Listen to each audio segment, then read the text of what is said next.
Предполагам, че ще ви се появи нещо на екрана. И да започваме. Сега, за първ път ще правя една презентация, която не е... В смисъл, използвам онлайн инструмент, така че ако се зададе някакъв проблем, моля да ми кажете. Така,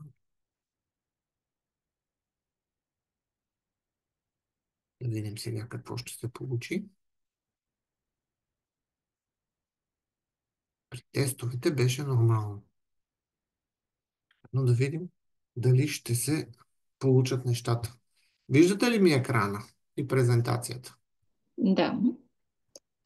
Супер. Значи този път техниката не изневери. Пупу. Ами така, аз се казвам, чисто официално да започнем, казвам се Митко Николов и съм представител на Центъра за независим живот или по-точно изпълнителен директор на Центъра за независим живот. И в момента осъществяваме един проект, който правим с днешния вебинар. Това е невидимата сила жени с увреждания с права, който е проект на Център за независим живот, финансиран от Български фонд на жените. Основно за проекта ще кажа само цели и по-цели, защото е по-дълго, не искам да отнемаме повече време, но целта на проекта е да осветим и поставим на дневен ред пред обществото нарушените права на жените в и извън институции. Това е много важно на жените с увреждания, защото семейната зависимост и семейното потискане е не по-малко маловажно от институционалното такова, каквото се случва в различните институции в България. Първата подцел е наблюдение на дейности на институциите, нарушаващи права на жените и оказване на обществен натиск върху тях. Не е тайна, че през годините сме се сблъскали ние като организация и всички сме виждали по телевизията за нарушени права на жените с увреждания и по принцип на хората с увреждания, но в момента фокуса ни е жените с увреждания. По различна форма. В смисъл, винаги сме се чудили как може да ни им дават на жените с увреждания примерно да имат собствена баня, да имат интимни отношения в институцията. Това е абсолютна тема табу. И затова искаме да осветлим малко този проблем. След това е една от основните неща, за които говорих и преди да започнем официално. Това е борбата с предразсъдъците и стигмата, точно чрез овластяването на жените с увреждания. Ще кажа как по-точно мислим да стане този процес.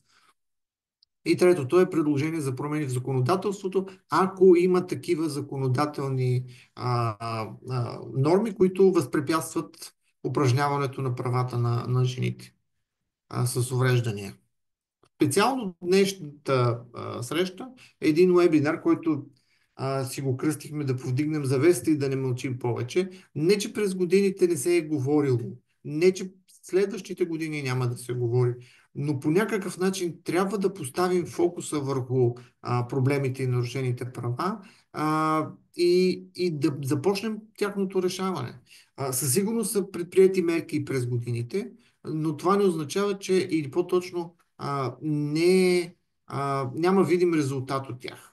И за това ще стане малко по-късно за едно друго изследване, което направиха колегите от независима експертна мрежа, където е видно как насилието също е фактор за нарушаване на правата на жените с увреждания.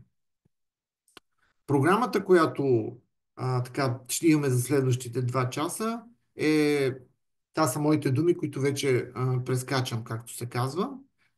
Откриването. След това доктор Венелин Стойчев, трудно ми е да казвам доктор, защото го свързвам се с неприятни неща, но тук е в добрия смисъл на думата доктор.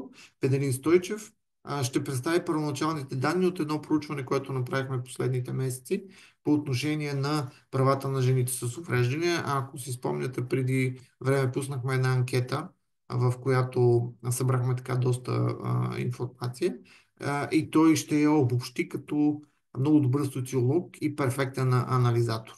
След това госпожа Юлия Зафирова ще представи законодателството. Тя е главен експерт в отдел интеграция на хора с увреждания в Министерството на труда и социалната политика. След това, нали виждате какво се показва на екрана или аз само си го Да, цъкам? да, да, вижда се.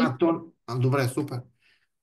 След това Надежда Денева ще представи малко история от нейния личен опит като бивш социален работник, защото винаги, когато се съберем под различни поводи и тя ни залива с информация за проблеми, къде и как се случват в страната. След това, както вече споменах, адвокат Анета Генова от независима експертна мрежа ще представи един анализ, който е, аз го нарекох като заглавие насилието фактор за нарушаване на правата, но Ани поправиме после, ако съм объркал този мой извод. И това ще се случи в дискусията, която ще направим до 12 часа и естествено накрая ще има заключителни думи. Надявам се да се включат повече хора в процеса на вебинара, за да можем да направим по-хубава дискусия. Това е за моето кратко представяне в началото.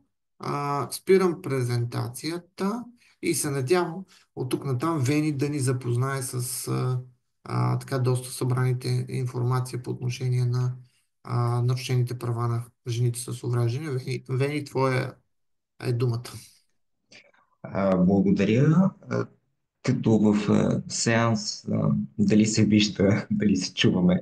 Виждате Вижда ли се. презентацията? Да. Добре, благодаря. А, Представи ме Митко, Венелин Стойчев се казвам и накратко ще представя това, което до сега сме събрали като данни. Преди всичко, огромна благодарност на всички, които се включиха в дълбочините интервюта. Знам, че за много хора беше тежко, защото действително темата е потопена в мътните води на табутата и на стигмата. Благодаря на всички, които попълниха анкетната карта.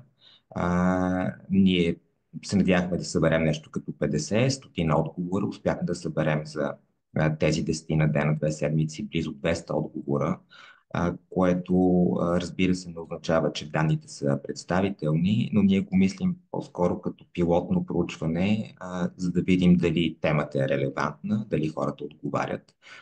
И всъщност това, което излезе, е, че е точно така.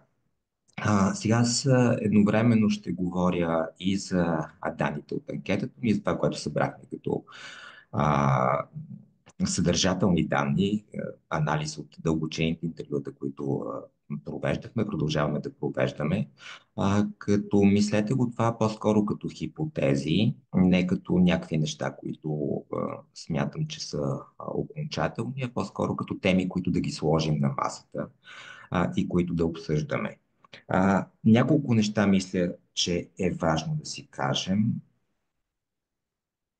Да, опитвам се да сменям слайдовете, но не иска. Добре, ще опитам след това някакъв друг вариант. Черви го А, на ново. Ето, тръгна, добре, тръгна, ето, тръгна. така тръгна. Добре, окей. Първото нещо, което според мен е много важно, е, че Митко каза в началото, че се опитваме да изследваме какво се случва и вътре в институциите, какво се случва извън институциите, че се опитваме да видим какви са нагласите и към хората с физически, и към хората с психически увреждания. И всъщност това, което излезе и от двата метода за събиране на данни, е, че имаме огромен проблем да мислим за тези проблеми през права, понеже това е смисъл и на кампанията, и смисъл и на проекта, и трета точка от целите, които Митко представи. И всъщност се оказва, че много често по тези теми, обикновено, ние мислим през казуси. Ние мислим през конкретни казуси, когато питаш за обобщено мнение, нито може да се говори обобщено за хората с увреждания, нито може да се говори обобщено, да кажем, с хората, които са в институции. А, Включително си позволя цитат от интервютата. Една от експертите, която каза: не бива хора, които са на терен, да се занимават с законодателството по отношение на хората с увреждания. Нали, понеже ние заради дърветата не виждаме гората и понеже толкова много го мислим през конкретни казуси, не можем да го мислим като общи закономерности. Казвам го само като фон, защото за мен това е основният проблем, че ако го мислим като правозащитна дейност, ако го мислим като разрешаване на проблеми, то се оказва, че обществото ни като начин на мислене, като съзнание, още не е озряло да мислим през претенцията на правото да бъде абстрактно, всеобщо, универсално. И все още виждаме отделни казуси. Аз искам в тази кратка презентация да се спра на няколко, на 4 точки, които според мен са много важни за по-доброто разбиране на ситуацията. Казвам ги тия 4 точки като 4 измерения, като координатна система, в която да мислим проблема, с който се занимаваме. Паралелно ще вървят и ще показвам слайдовете. Виждате си, ще ги коментираме след това. Първо, виждате огромната разлика между нагласите към хората с психически увреждания и към хората с физически увреждания. Виждате, че тези, които смятат, че напълно сме успели като общество да интегрираме хората с увреждания, са единици в хода на проучването, но ми се ще да говорим за дълбоките причини, които стоят зад това нещо. 4 точки. Първата точка е за това какво значи здравно и сексуално образование и какви са нагласите в обществото ни за здравно и сексуално образование. Втората тема, която е важна за мен, е правния дискурс, за което започнах. Третия е за дисциплинарните институции. И четвъртото е за значението на това, което Хабермас нарича публично пространство, лично пространство, за създаване на обществени нагласи, които да благоприятстват социалната интеграция на различните хора. Защото ще видите по-нататък в проучването, нашия голям проблем е, че в България ние трудно виждаме личността зад увреждането. Ние трудно виждаме човека, който е зад увреждането. И понеже имаме много големи проблеми с достъпността на средата, с достъпността на институциите, с техническите помощни средства, с личните асистенти, и затова смятаме, че те са ни проблем. Това, което аз ще настоявам сега, и се радвам след това да направим диалог по тази тема, е, че всъщност, да, това са проблеми, но имаме много по-голям проблем, който стои зад всички тези неща. И това въобще е темата за върховенството на правото у нас. Защото се оказва, че мисленето ни за това доколко са защитени правата на хората с увреждания, физически, психически, показва, че ние смятаме, че и правата на обикновените граждани са защитени, че всяка група с някаква уязвимост също е без защитени права. Та по точките едно след друго. Първата точка, която според мен е така и мотива да започнем цялото това и проект и проучване е за здравното и сексуално образование, където няма да ви казвам, че разбира се, заради табутата става въпрос за скандални неща. Ние ще направим доклад, той ще бъде публичен, но и в институциите, и не само в институциите, когато темата за здравното и сексуалното образование е станало табу, и виждаш как момичета, които не са в институции, когато прокървят, смятат, че умират, защото не са говорили с мама по тази тема. И виждаш как в институции, понеже няма част от образованието им, се стига до скандални прояви състояния, как те трябва да се обучават помежду си по тази тема и така нататък. Тук мисля ли, че е важно да кажем, от една страна това е стария проблем за това дали въобще темата за сексуалността, за женското, за здравното образование в широкия смисъл на думата е нещо, което е табу и ние възпроизвеждаме някакви средновековни стереотипи. Или действително можем свободно да говорим по тази тема, каквато е целта на този проект, и в този смисъл, чрез съзнание, чрез информация, да овластяваме и да освобождаваме. Споменавам тази тема отвъд очевидностите. Мисля, че тук всички сме от едната страна на медала.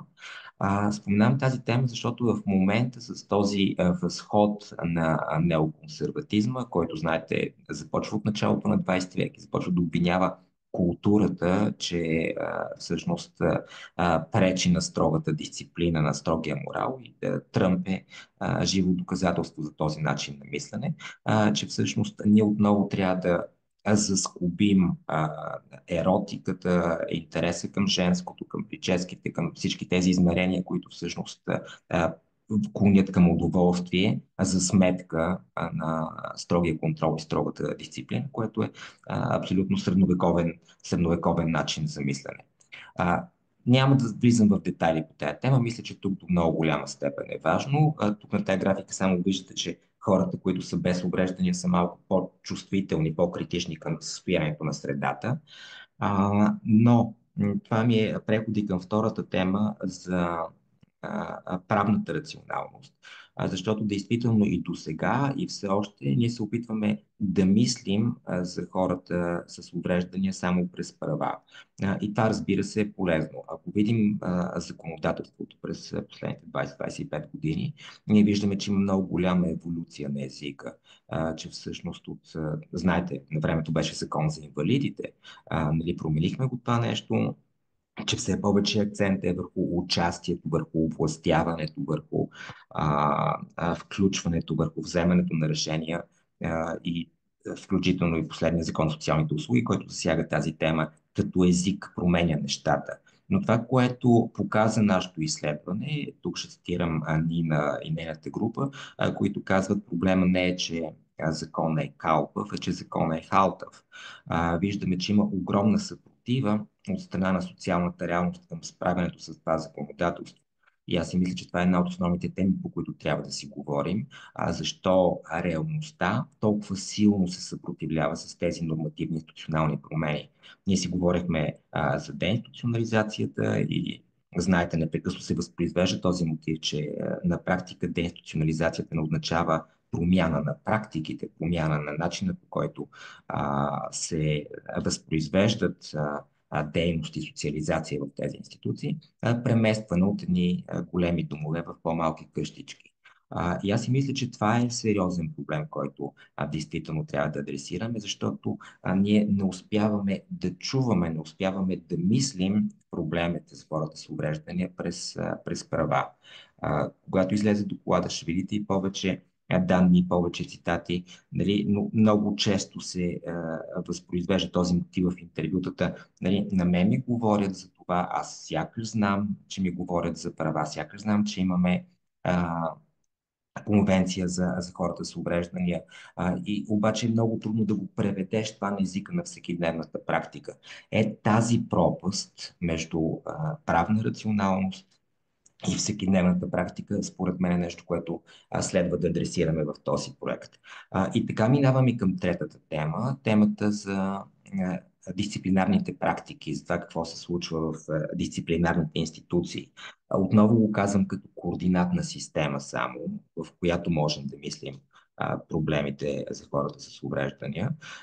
Но това има класически изследвания, в социологията. Има една книга, която е популярна и в България, на Мишел Фуко. Казват се "Надзор и наказание, раждането на затвора". Имаме български автор, който се занимава с това, Иван Хаджийски, психология на военната дисциплина. И Хаджийски и Фуко се занимават с това как всъщност затвора, болницата, лудницата са еднопорядкови институции, които целят да смажат, казва Хаджийски, да пречупят гръбнака на личността. И ние виждаме до голяма степен, че тези практики, които са практики на класическата индустриализация, практики на класическата модерност, все още се възпроизвеждат у нас с това как в институциите трябва да има едни безполови същества, както в концлагера. Не трябва да имаш прическа, не трябва да имаш грим, не трябва да се разбере какъв е полът, трябва да бъдеш облечен с ножница. Това, което Митко каза, всички тези безобразия, които заварваме и сега, че ако случайно са в фертилна възраст в институция и могат да имат дете, започва много мощна съпротива да напуснете институцията, защото това е дом за възрастни, а не е дом за деца и някакви такива формални извинения, които са абсолютни глупости. Включително изследването разкрие неща, които граничат не с изследване, плачат за разследване. За мен са криминални прояви и си заслужават да се инвестират усилия там с това как хора с психически увреждания са подтиквани да имат деца, защото след това тия деца някакси се знае, че няма да могат да имат родителски права и могат да бъдат отглеждани, осиновявани от други хора, които имат интерес. Няма да влизам в детайли в тази тема, но смятам, че това трябва да ни бъде в фокуса на интерес, как се възпроизвеждат тези дисциплинарни практики на пречупване гръбнака на личността в институциите, защото тези практики, каза Фуко, и изследователите, които работят в тая сфера, всъщност целят едно. Те целят да възпроизвеждат подчинение, да възпроизвеждат пасивност. Дали, не е активен живот, както се опитваме ние да насърчаваме, а точно обратното. Едно примирение, в което ти разбираш това, което се е случило, не се бориш нито за правата си, нито за собствената си реализация. И последната точка, за която ми се ще да говоря, пак през автори, пак просто като референтна група, това е през Юрген Хабермас, отново политическо изследване. То се казва а, структурни промени в сферата на публичността, го превеждаме на български. Хабермас казва, за да бъде ефективна една модернизация, една правна система. Той казва, в модерния свят имаме публично пространство и това е пространството на публичния живот, където е динамично, където ти гониш печалба, където ти смяташ, че си инструментален. Но обратно с обособяването на това публично пространство се му противостои това, което той нарича частно пространство и най-дълбоката сфера на това частно пространство, интимното пространство. Разказвам го, защото това е в пряка връзка с горното, с тезата на Фуко за дисциплинарните институции. Модерният човек, съвременният човек кове личността си, изгражда личността си в тези терзания в сферата на интимното пространство. Обществото ни налага социални роли, трябва да бъдеш ученик, трябва да бъдеш родител, трябва да бъдеш клиент, трябва да бъдеш началник и така нататък. И ние търсим себе си в това интимно пространство, противопоставяйки се на социалните роли. Дисциплинарните институции, домовете, за които си говорим сега за хората с увреждания, казармата, лудницата, затвора, училището, се опитват да отнемат това интимно пространство. Аз за всички интервюта се опитвам да питам за това къде, в какъв момент и тази на пръв поглед безсмислена борба, война, колко бани има в ЦНСТ-то, могат ли да се заключват стаите, може да си сложиш вътрешна врата, всъщност изглежда като война на каприз, но това, което Хабермас доказва на 400 страници, е, че това не е война на каприз. Това е войната за да имаш личност, войната за независим живот, войната да вземеш решенията в собствените си ръце. Казвам това, защото това е предпоставката да мислим личността, да ценим личността и да виждаме и човека с увреждане зад увреждането. Да виждаме не само достъпността на средата, а средата да бъде инструментална. И това се вижда най-ясно в интервютата с хората, които са живели в България, социализирали се в България и след това са имали възможност да излязат и тяхното очудване и в първи момент недоверие, как може някакви хора да се интересуват от тях, как може някой човек, който не е с увреждан, да се влюби в тебе, без да иска нещо от тебе. Цялото това очакване, че не могат да ме харесват само така, не могат да ме харесват чисто човешки. И изненадата, че в онзи свят може някой да вижда, че си човек, а да не вижда увреждането. И слагам го на маста само като тема за разговор. Ще изпратя данните, за да може да си разсъждаваме върху тях. Ще видите след това и данните от проучването, но лично за мен това е, което започна в началото, за това, че и хората с увреждания с намалени права, но и всички останали групи са с доста ограничени права според общественото мнение в България. Но за мен важният дебат тук е действително какво правим като мерки, за да може да върнем тази базисна ценност на зачитане на личността, защото всичко останало са инструментални ценности спрямо тая личност. И съпротивата, която идва и от институциите, и логиката на институциите, съпротивата, която идва и като обществени нагласи, и като обществено мнение, стигмата и предразсъдъците се възпроизвеждат, защото ние това все още не можем да покажем, че всъщност работим с личности.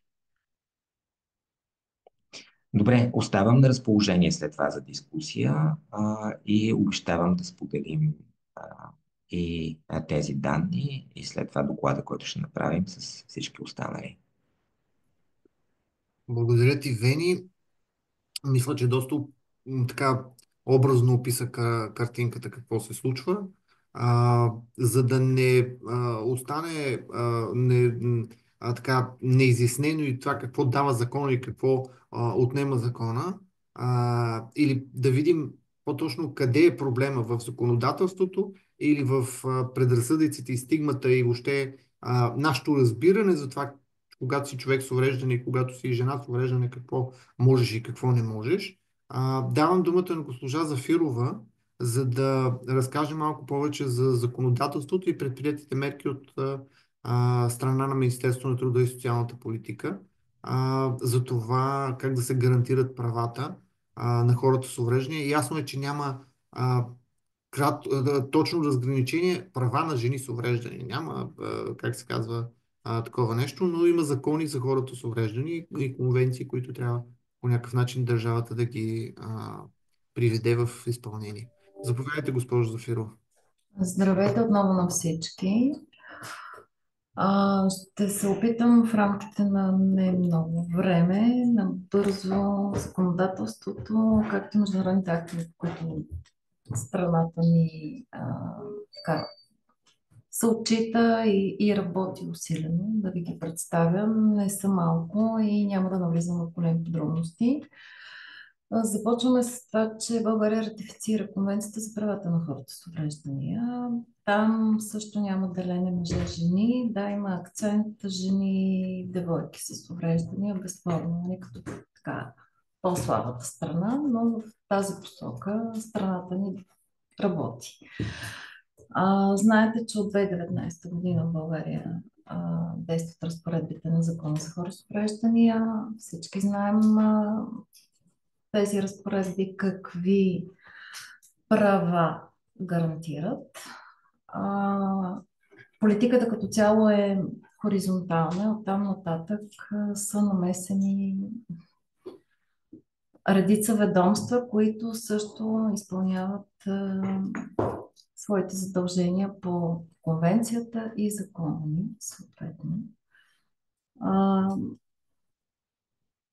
Голяма роля има Министерство на правосъдието с Закона за защита от домашно насилие, който знаете, че беше променен. Доста се работи там. Наказателния кодекс, наказателно-процесуалния кодекс също са променени. Има криминализиране на насилието прямо хора с увреждания, без значение дали са мъже или жени. Знаем за действащия закон за защита от дискриминация. Там също комисията работи доста. Анализите им показват, че хората търсят правата си, което, между другото, е добре от това, което аз чух. Като човек ще кажа, че съм малко оплашена от това, което чух. За съжаление, да, мисля, че обществото ни преодолява тези неща, но очевидно не е точно така. Пак казвам, имаме достатъчно добро законодателство. Промените в Закона за правна помощ също показват, че съдебната ни власт доста работи по въпроса. Не само заради съществуващия наш закон, заради това, че се налагат тези промени на международно равнище и така нататък. Подробности ще можете да видите в рамките на няколко месеца, когато всъщност готвим доклади по изпълнение на стратегията, националната стратегия за хора с увреждания, която предполагам, че всички знаете, тя е за времеви диапазон до 2030, но на всеки 2 години правим планове и съответно ги отчитаме. Освен това, в резултат на първи национален доклад пред Комитета по правата на хората с увреждания към страната има отправени препоръки. за които също имаме план и където също се изготвят отчети на всеки 2 години. В чата ще пусна линк към тези документи, за да можете да видите през последните няколко години какво е свършено, какво е отчетено по повод а, информацията за това, че към жените с психични увреждания, нали, отношението по темата здравеопазване, деца, водене на полов живот и така нататък. Там ще видите информация, че всъщност от гледна точка на политиката на здравеопазване в България няма такъв проблем. Явно това са, как да кажа, скрити, за съжаление, много лоши практики. Това, което мога да кажа е, че законодателството ни гарантира правата, но наистина какво се случва на практика, един такъв проект като вашия би могъл да покаже. И трябва да стане ясно, че проблемите очевидно са комплексни и те са на обществото. Не са на законодателството. Да, не е съвършено, безспорно. Може би има какво да се промени, но ако ние не променим мисленето си, тези хора не получават нужната подкрепа. Не говорим само за финансова подкрепа или нещо материално. Няма да се случат лесно нещата. Ще отнеме много време. Пак казвам, най-лесният вариант за мен ще бъде сега да ви пусна в чата да видите линка. Ако някой се интересува, документите са доста обширни, предвидени са доста неща, като мерки, дейности и така нататък. Относно последните промени в законодателството, пак казвам, особено по отношение на правосъдието, информацията, с която разполагаме е съвсем скорошна. Работи се по това да има доклад. Разбира се, всичко може да бъде видяно на страницата на Министерството на труда и социалната политика. Всичко публично. Може да се види и съответно да се направят, ако е необходимо, нужните изводи какво трябва да бъде подобрено, променено, но от това, което чух, пак казвам, като човек, изплашена съм и очевидно става въпрос наистина за промени в обществения въпрос най-вече. Това мога да кажа. Ако някой има нещо конкретно да попита, ще видите, пак казвам, на страницата, ако някой реши да гледа по-детайлно. Имаме и национална стратегия за дългосрочна грижа, където също са предвидени, нали, дейности и мерки във връзка с деинституционализацията. Министерството на здравеопазването пък имат национална здравна стратегия. Там също има конкретни мерки. Но не знам къде са правени тези интервюта, изследвания и така нататък, но това звучи доста страшно. Благодаря ви много за така представената изцяло законова рамка. Това, което аз съм замислил и каквото сме си положили като проектен екип е да направим различни вебинари по конкретните теми здравеопазване, трудова реализация и така нататък, за да можем да обхванем, защото в едни 2 часа няма как да изговорим всичките въпроси, но целенасочено да поставим темата в конкретната тема и да направим добър дебат по всяка една от темите. И там вече ще бъдат представени и Министерство на правосъдието, Министерство на здравеопазването, за Комисията за защита от дискриминация. И така ще видим как във времето ще ги разположим така, че да може да се посещават периодично. В смисъл, ще го помислим как точно да бъде.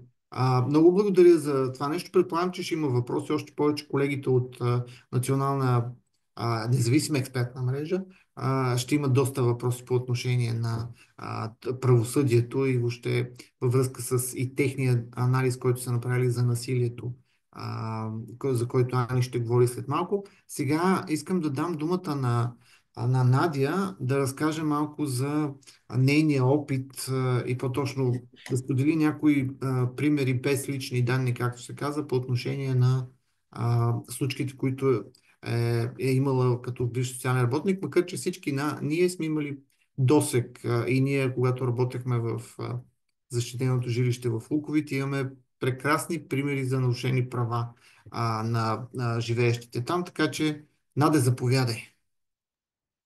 Благодаря, Мите.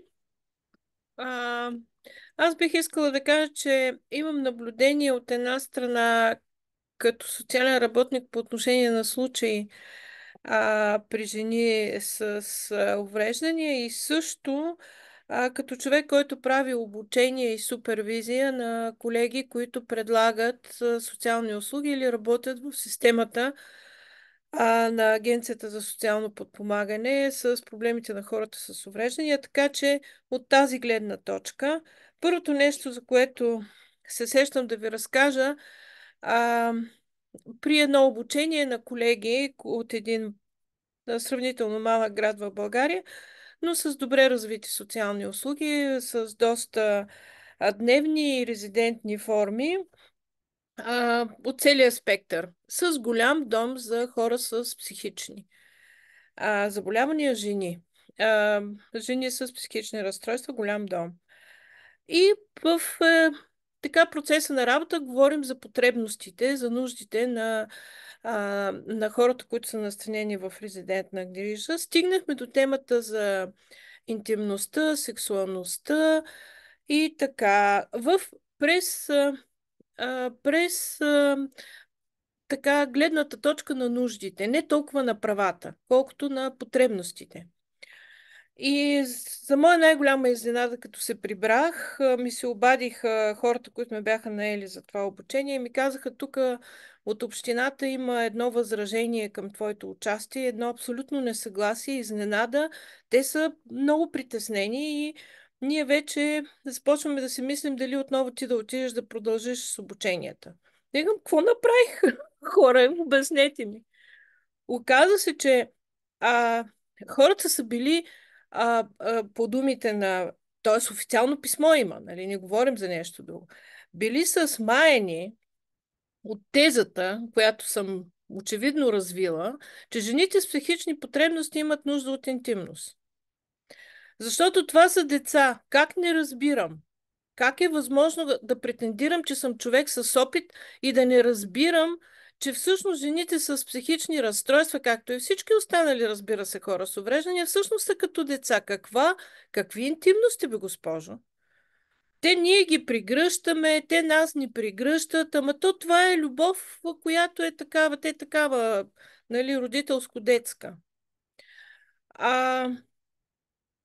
Така, опитвам се да кажа дали бях ядосана точно или ми беше смешно, или беше нещо смесено от всичко това, но това може би е така черешката на всичко това, което съм чувала като обратна връзка по тази тема. И от тук мога да се сетя за един смесен дом, който са... имаше и едно... тази госпожа, която сте ни пратили да ни обучава, тя се държеше, говореше неща, каквито ни говореха онези от БХК. И за мен всъщност беше голям, така прие го като комплимент, това, че са сравнили позицията ми с тази на колегите от БХК. Така че да, за съжаление, всичко това, което Ивени каза за външния вид, за облика на едни жени, които се намират в такава една резидентна услуга, сещам се отново, бях наистина тогава в екип на БХК.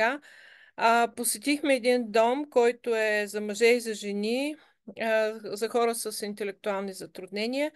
Трябва да ви кажа, че ако не бяха гърдите на някой от физическите лица или пълнолетните лица, както е по смисъла на нормативната уредба, нямаше как да разберат това насреща ми жена ли е, мъж ли е.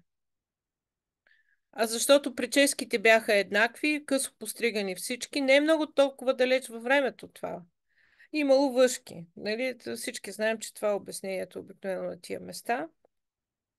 И може би последно във връзка с темата резидентна грижа, един спомен, който имам от едно посещение преди много години, бях в екип на...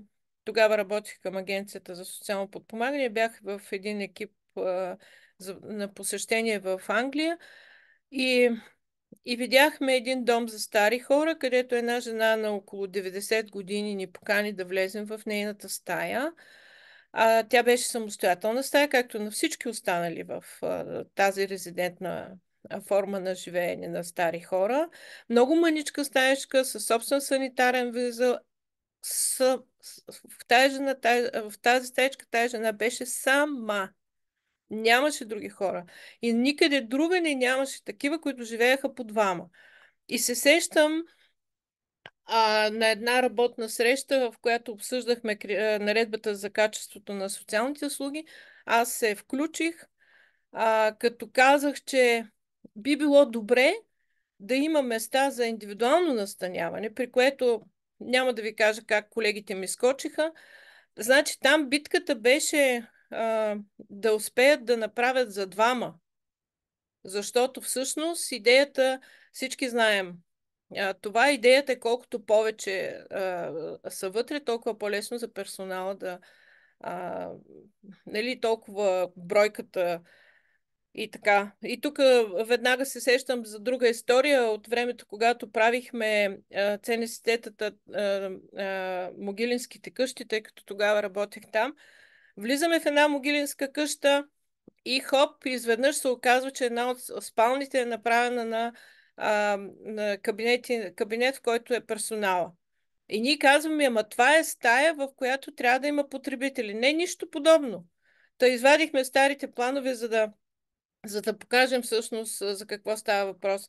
От опита ми категорично мога да кажа, че винаги, каквото и да сме се опитвали да придобие едно такова резидентно място, наистина такова, то винаги е институционализирано заради практиката на работа на персонала. Тези хора нямат място в мястото за живеене, независимо от вида, степента на увреждане. Нямат това място, каквото ние сме им отредили, ако щете дори с стандартите за качество в наредбата за качеството на социалните услуги, защото там е зададена тази институционална култура, ако щете. И това е моя отговор на въпроса дали в крайна сметка става въпрос за нормативна среда, която трябва да се бутне малко, или става въпрос за прилагане в практиката на иначе добре написаната нормативна уредба. Има места в нормативната уредба, които задават ето този тип нарушаване на права. Как може да бъде интимно мястото за живеене, ако говорим за резидентна грижа, след като този човек не може да си покани близки, приятели. Представете ли си да си покани някой с преспиване там или пък да се почерпят за рождения си? Това е абсурд. Нали, за децата, които биха могли в една възраст, когато жените с увреждания могат да имат деца, е невъзможно. Тоест, както се изрази една колежка, няма проблем, могат да имат деца, но не могат да останат да живеят тук с детето. Имала съм случай една млада дама от едно защитено жилище, която ме попита, аз мога ли да имам деца? Питах майка ми, но тя каза, че по тая тема никога няма да говори с мен. Питах хората в защитеното жилище, също отказаха да говорят с мен на тая тема. И ние разговаряхме какво означава родителството, как може да бъдеш родител на едно дете, по какъв начин може това да се случи. Никой от хората, които бяха около нея, не бяха счели за нужно изобщо да я запознаят с всичко това. И от тук влизам може би в тази по-различна функция на жената, каквато е, нали, от интимността, което се предполага, че може да се стигне до родителство. И мога само да задам въпроси към хората, които така администрират социалната система. Представете ли си един човек, една жена с увреждане да подаде документи за осиновяване на дете? Аз зададох този въпрос, когато правих интервюта. Просто съжалявам, че нямам снимка на, на колегата на среща ми от изумлението, което... Ма как така за осиновяване? Абсурд. И от тук стигаме до това как ние уважаваме правото на една жена с увреждане да бъде майка, когато е човек с увреждане. Две истории на тая тема, може би две теми. Случаите, в които деца с увреждания се настаняват в приемна грижа, когато майката е с психични или с интелектуални.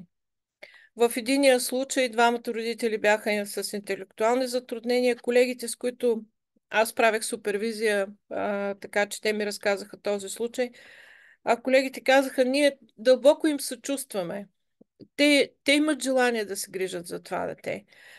Те са толкова, каквото могат да правят, каквото им кажем, че трябва да направят, те го правят. Детето се намира на около 150 км в друго населено място. Те ходят да го видят всяка седмица. Представете си с две малки пенсии как заделят средства да отидат да го видят. И това, което обсъждахме с колегите, беше едно указание, което е съвместно на Агенцията за социално подпомагане и ДАСТ за улесняване на процеса на осиновяване. И няма вече такива. Дългосрочната грижа е нещо, което дългосрочната приемна грижа е нещо, което може би си го мислим вече в минало време. Защото те се притесняваха, че трябва да изпълнят разпореждането, указанието и да впишат това дете в регистъра за осиновяване, защото родителите не могат да се грижат за него. А те не могат, защото няма подкрепяща услуга, която да допълни тяхната родителска функция. Всички от нея подкрепящи услуги за хора с увреждания са насочени към тялото на човека с увреждане. Ще му сменим памперса, ще го нахраним, ще го изведем на разходка, но да го подкрепим в оная му негова роля, каквато би трябвало да има право да бъде родител, например, ние нямаме асистентска услуга, която да подкрепи родителската функция. Би изглеждало много странно, ако някой заяви това. Когато разговарях с колеги от Агенцията за социално подпомагане на тази тема, колежка ми разказа история, свързана с тяхната работа, една заявка на жена с зрително увреждане, което нейният съпруг също е с зрително увреждане и имат дете. И тя се е дала самооценка, нали, дали се часове за лична помощ. Тези часове са доста малко, защото както каза колежката, колегите са и додали малко от тях, за да вземе малко повече, защото Митко може много да разказва на тая тема. Но тя е крайно недостатъчна. И в жалбата си тази жена описва. Казвам, аз съм родител на дете с увреждане, аз би трябвало да направя това и за детето. И тогава колежката ми каза, ето го точно този случай, в който ние затова не можем да й дадем часове лична помощ. Защото тя е родител на дете с увреждане. Същото е с жените с психична болест.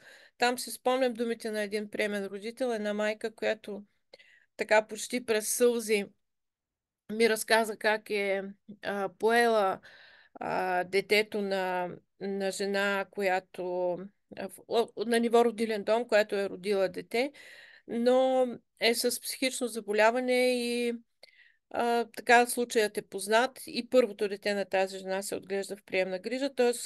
някак колегите не са имали никакво колебание да вземат това решение. Тя е в кондиция, всичко е наред с нея, когато си пие лекарствата, но няма кой да подкрепя тая жена да приема лекарствата си редовно.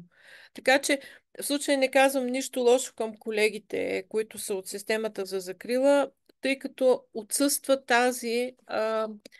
тази възможност за подкрепа на точно това, тази родителска функция от страна изобщо на системата. Много пъти съм говорила с центрове за обществена подкрепа, казвайки, че хора, пратете един социален сътрудник, там. Добре, хубаво, нямаме лична помощ. Не можем да направим тая лична помощ по този начин. подкрепяйки родителя. Ма пратете един социален сътрудник вкъщи. Хубаво, нямат забрана за това, но не го правят. Така че, за съжаление, а, по отношение на тази част, свързана с живота на жените с увреждания, свързана с правото им на интимност, на правото да имат партньорски взаимоотношения, да създават семейство, да имат деца, е абсолютно за мен. Тоест там, където се случи, то е голямо изключение. Повод някой да героизира историята, нали, или пък колко велики неща са се случили, че тия хора са се загаджили. Чудо голямо е станало. И може би последна история във връзка с Мите, кажи, ако прекрачвам времето. Във връзка с тази тема, едно симпатично семейство, двамата са хора с увреждания, които имат дете. Дамата е наш колега, тя е социален работник, работи в дирекция социално подпомагане и ми разказа история, в която в дирекцията се е получил сигнал от детската градина на детето, че тук двама са катлъци, гледат едно дете и няма ли закрилата да вземе някакво отношение за това. Разбира се, с голямо чувство за хумор тази жена разказа тая история и с така доста притаена мъка. Не знам, ако тази дама не беше наш колега и не работеше в дирекция социално подпомагане, как ще изглежда тази история. Дали ще да е толкова комична всъщност. Така че има го и този страх при жените с увреждания да не би да бъде така оценена по различен начин тяхната родителска функция, поради факта, че са жени с увреждане. Да, и може би това е. По темата за външния вид и за това колко привлекателни могат да бъдат жените с увреждания, отново се сещам за тази възрастна жена в дома за стари хора в Англия, която беше ходила на фризьор, когато ние срещахме, за да отиде да се срещне на кафе с нейния нов приятел, мъж от някоя съседна част на този дом. И в допълнение на тази история, след като видяхме всичко това, което се случва, или поне аз, виждайки всичко това, излязох навън, абсолютно се бях разревала. И тук е повод да кажа, че като социален работник и като изследовател толкова години имам навика да се стягам, влизайки някъде, защото знам колко лоши неща мога да видя. И нямам никакъв опит да видя добри неща. Тоест, като видя нещо добро и цялата ми емоция излиза. И най-странното беше, че когато аз излязох навън, така, с насълзени очи, там вече бяха излязли голяма част от групата, също социални работници като мен. И много пъти, така сещайки си за тази история, си казахме, гледайте колко е простичко това. Просто му дай на един човек възможност за индивидуално помещение. Не кой знае колко и го остави да може да живее по начина. Какви са тия групови? Значи това, от което побесняваме цялата тая идея, че във всички резидентни услуги от нов типуш трябва да се живее групов живот. Значи събрани едни хора, които нямат нищо общо помежду си, с които аз трябва да си празнувам рождения ден и да прикарвам свободното си време и да съм и семейство. В чия опитвам се да бъда дипломатична, глава се роди тази идея?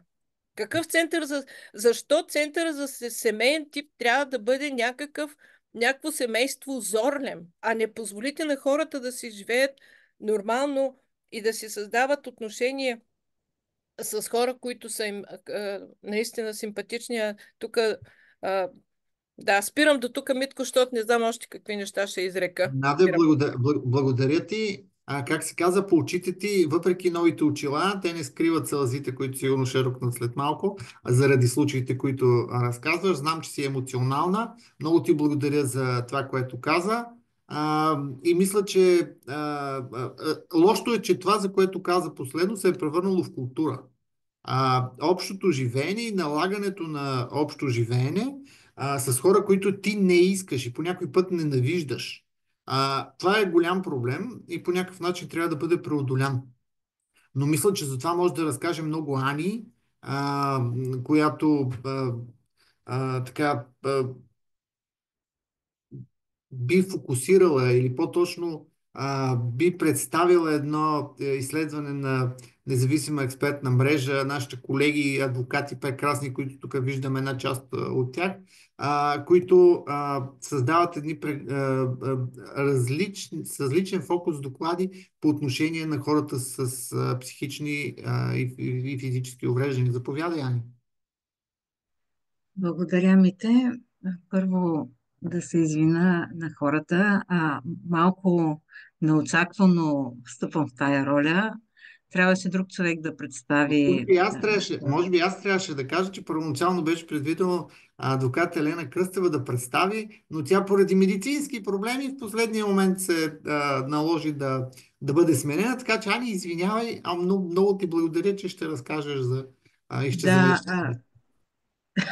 Не, аз като извинение исках всичко това да го кажа, защото много, много неща имам да кажа по темата. Ужасно много се вълнувам и точно тая тема ми е важна не от сега. Даже бих казала, че въобще с темата а, да работя с темата права на хора с психосоциални увреждания, особено, въпреки че работя с хора с интелектуални затруднения. А, Темата за правата на хората с психосоциални затруднения много идва от темата за насилието. Много, много отдавна, преди да започна работа в БХК, преди да въобще да правя всичко това, което сега правя, съм работила в полето на защита на жени жертва на а, основано на пола насилие и там всъщност съм видяла как това насилие инвалидизира. И а, когато сме ходили, когато сме правили мониторинг, когато сме посещавали различни видове услуги, не само големи институции, по-късно дневни центрове, ЦНСП-та, които няма какво да се лъжем, също са форма на институция, защото са сегрегирани, дори дневните центрове, в много случаи дори центровете за социална рехабилитация. Щом една услуга е сегрегирана, тя проявява характеристиките на институция. Но не за това е реч сега. Винаги в главата си съм държала този въпрос как насилието се свързва с нещата, които виждаме в този тип социални услуги. И имахме шанса да започнем един проект преди 2 години. С фондация Кера всъщност го започнахме. И той приключи. И в рамките на този проект направихме изследване на законодателство. Ще ви пусна линк, като свърша да говоря в чата. То е достъпно. И пак в рамките на този проект направихме 2 мониторинга. Тествахме една методология за мониторинг на социални институции, която е фокусирана върху базираното на пола насилие. Много интересен похват, много интересен начин да се видят социалните услуги. И в рамките на тестването на този инструмент и след това на развитието на проекта, ние посетихме, така да се каже, 2 комплекса за социални услуги. Единият съдържаше 4 или 5 социални услуги, от които 2 резидентни грижи, 2 центъра за резидентна грижа, 2 ЦНСТ-та, А, това място беше базирано все още съществува, базирано в Северна България. И едно място, един комплекс за социални услуги, над 12 услуги съдържа този център, който много приличаше на този комплекс, който много приличаше на голяма институция. Всъщност, въпреки че вътре бяха разделени услугите на по-малки, извършихме мониторинг с група колеги. Таня Цанева е тук, се лъжа, и с Елена Кръстева, която трябваше да го представи.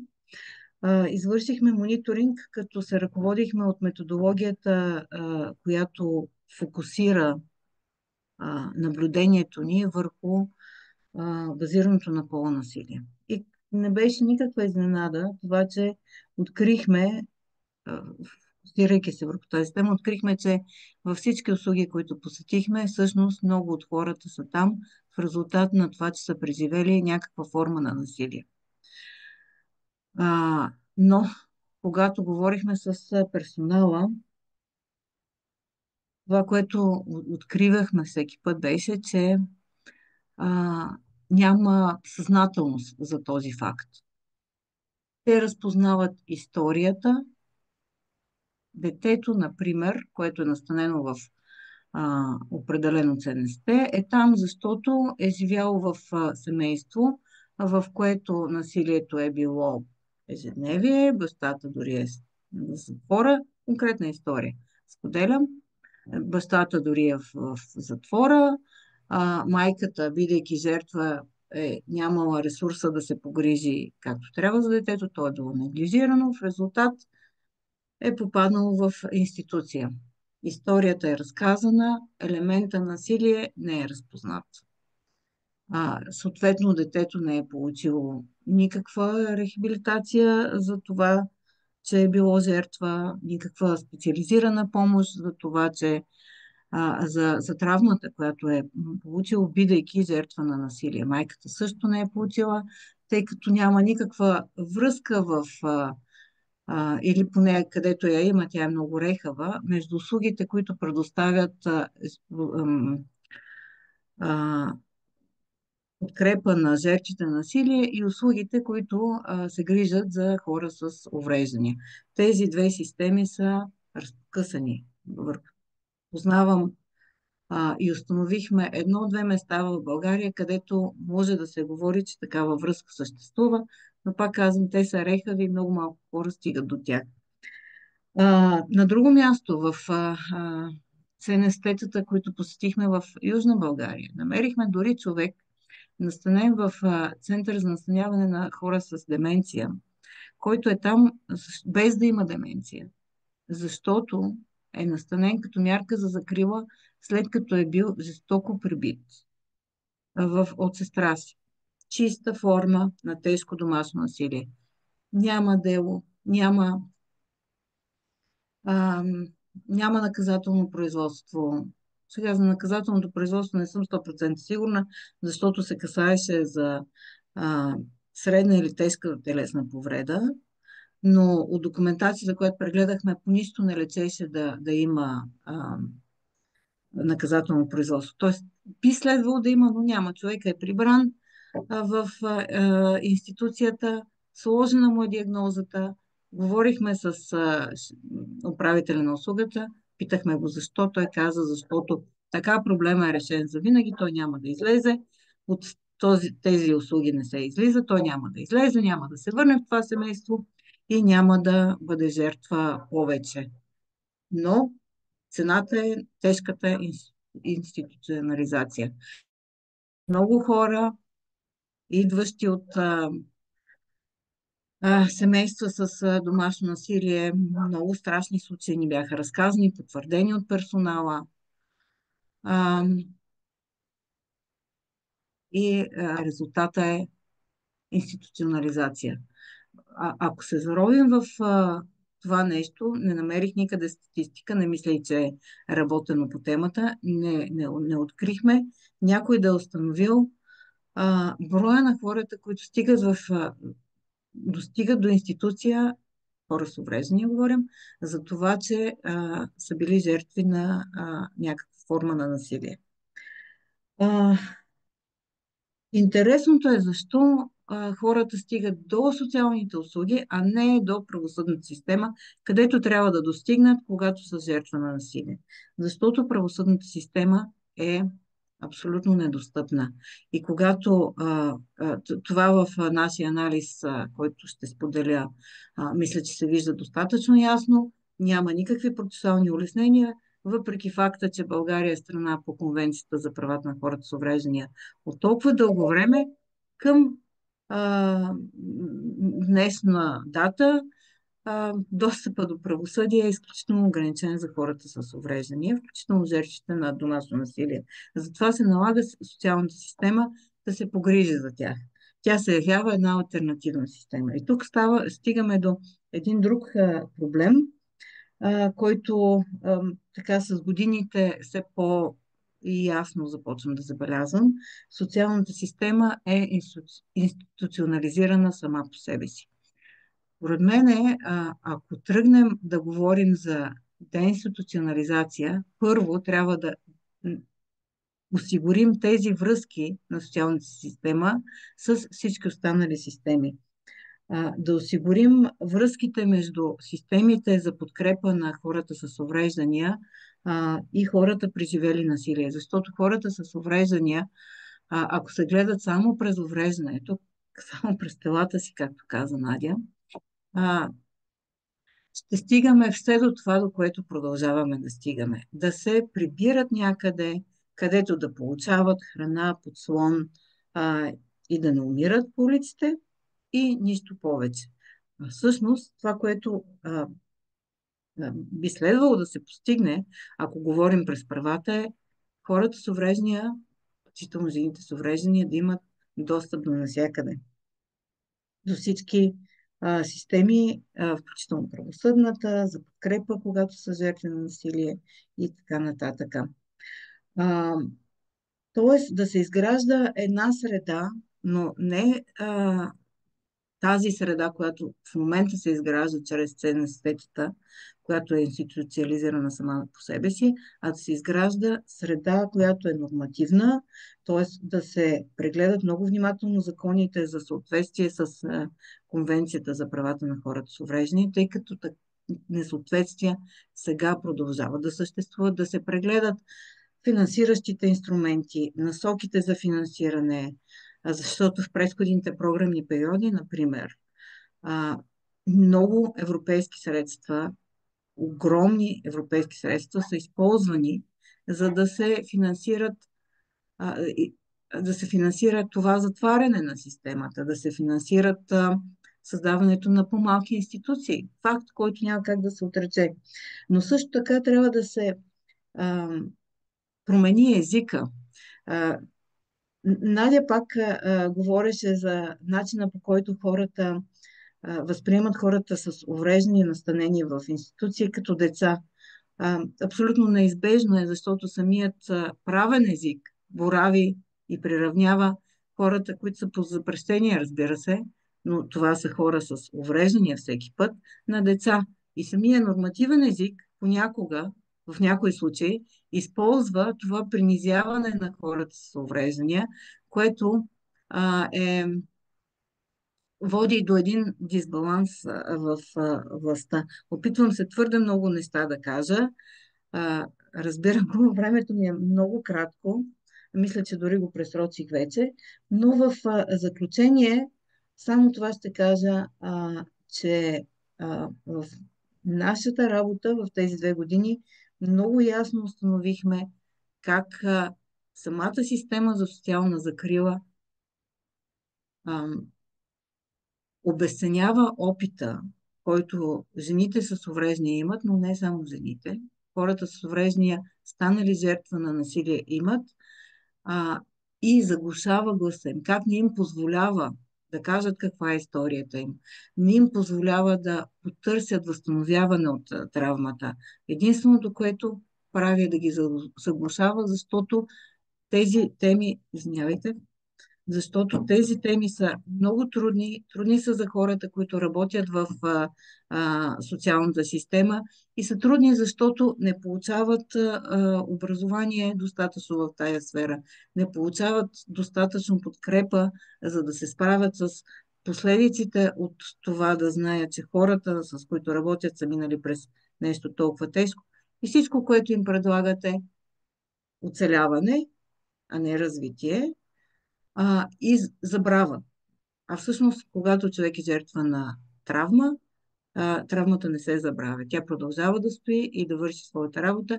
И често дори, и в някои случаи, хайде да не казвам често, защото също не знам дали е изследвана темата, се разпознава като психично заболяване, а всъщност е резултат от сериозна травма. Спирам до тук, въпреки че мога да си говоря до утре. Благодаря. Благодаря, Ани, за така пълнотата на това. Извиняйте, звънна ми телефона, не знам дали ме чухте през това време. Благодаря ти, Ани, за това, което разказа за изследването, което сте направили. Мисля, че насилието е едно от многото фактори, които води до нарушаване на правата и това е доста така важно да бъде разбрано и да бъде осъзнато най-вече. Минаваме към дискусия. Мисля, че има и хора, които може би искат да се изкажат, така като гледам Славка Кукова е с нас. Има хора от омбудсмана, институцията на омбудсман на Република България. Виждам, че има хора от Центъра за социална рехабилитация и интеграция. Така че заповядайте, ако някой иска да каже нещо. Има хора от Българския фонд за жените. Има и лица, които не познавам, за което се радвам. Така че надявам се всеки да може да си каже и да представи неговата гледна точка по темата нарушени права на жени с увреждания в и извън институции. Благодаря, Ани, за доклада, линка, който пусна. Има ли някой, който иска да сподели неговията гледна точка?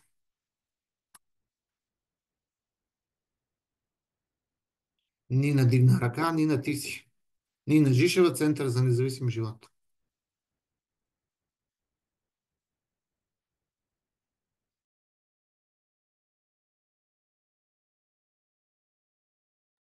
Нинка, ако говориш, микрофонът ти е изключен.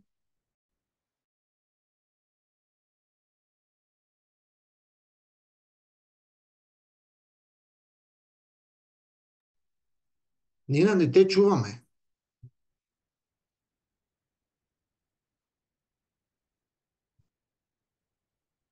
Тя Нина от телефона днес каза, че има вируси на компютъра.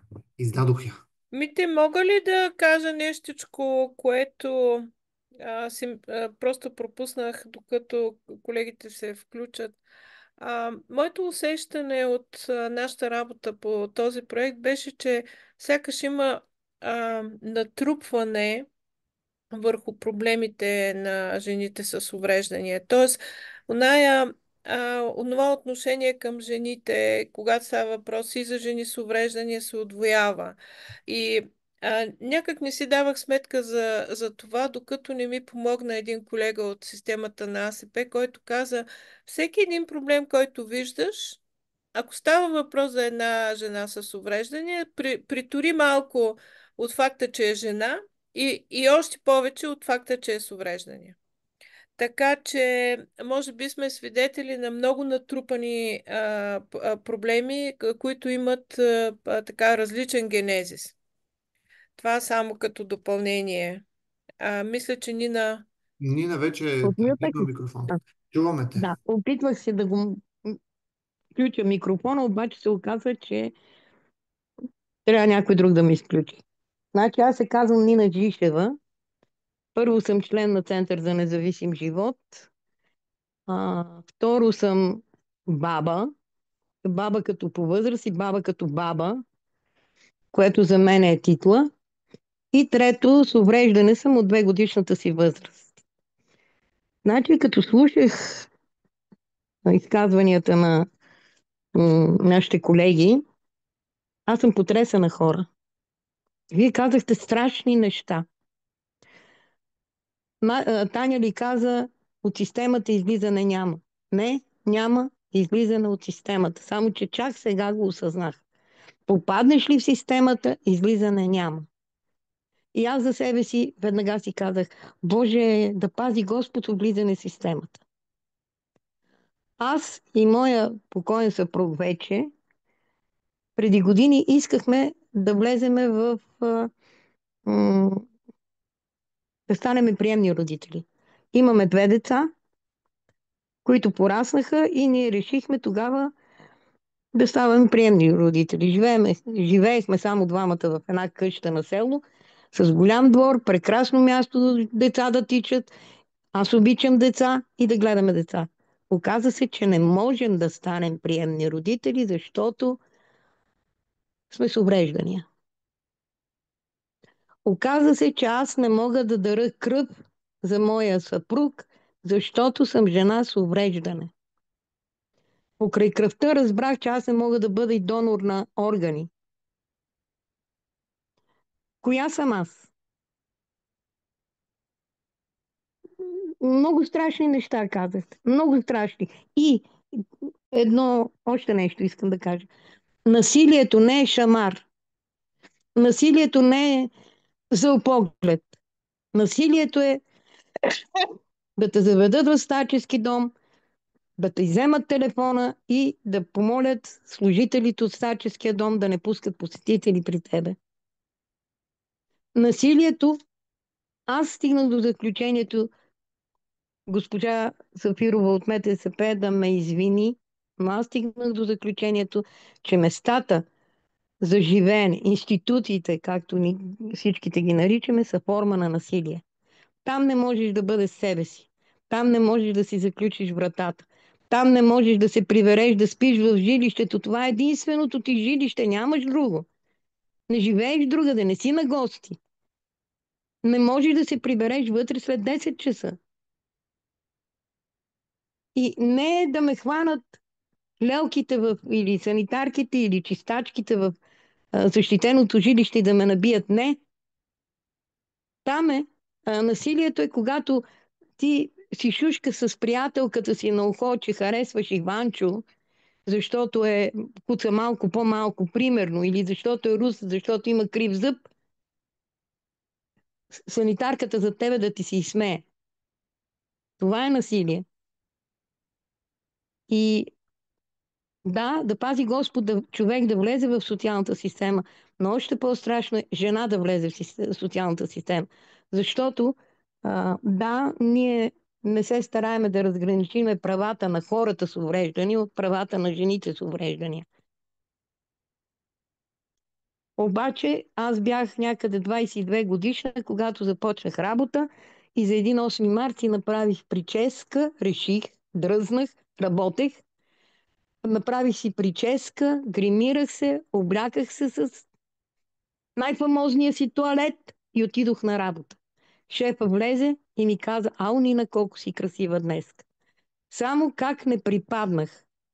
Аз не съм свикнала да получавам комплименти, защото жени като мене не получават комплименти. Много е страшно ситуацията, поне на мен така ми се видя. И преди малко Вени спомена, че от моите срещи стигнахме до заключението с хора по темата за правата на жените с увреждания и не само на жените с увреждания. Стигнахме до заключението, че закона не е калпав. Закона е много хубав. Има си там разни кусури, дето ние може и да се престараваме да ги заглеждаме, но закона е халтав. Той дава възможност с много неща да се злоупотребява. Дава възможност много неща да се неглижират. Една дама от моите срещи, които проведох с хора с и без увреждания по темата, каза: "Аз знам социален работник, аз знам, че ако Иван Драганов в защитеното жилище в село, не знам си кое, няма да кажа селото на Капка, която споменаваше, персонала, не хората, персонала не го харесва, Иван Драганов бива преместен без никакво предупреждение, без да го питат, без да му казват: го преместват в друго село на другия край на България. Да, не го изкарват на улицата. Не му нарушават правото да ползва институции. Но го местат. Ако и там не го харесат, местат го в трето, в четвърто, в пето, в десето. Аз знам хора, случаи на хора, които живеят в институция и личните им карти не са в тях. Дебитните им карти не са в тях. Пин-кодовете им не са в тях. Това не е ли насилие? Вземи ми думата, Мите, защото ще се разгореща и... Това е нарушаване на правата, Нина. Защото личните документи трябва да седат при теб, единствено при теб. За мен всяко нарушаване на права е насилие. Така както една моя позната няма увреждане, участничка в движението по пътищата, засякла някакъв, спряла да му се извини и той я преби на улицата. Да, той нарушава правата, ама я наби на улицата. Това е Добре, съвсем... Да. Ани иска думата. Заповядай, Ани. ти ли ще ми отнемеш думата? Не, ти си можеш да си вземеш думата, а просто Ани да може да говори вече. Мога ли Нина да говоря?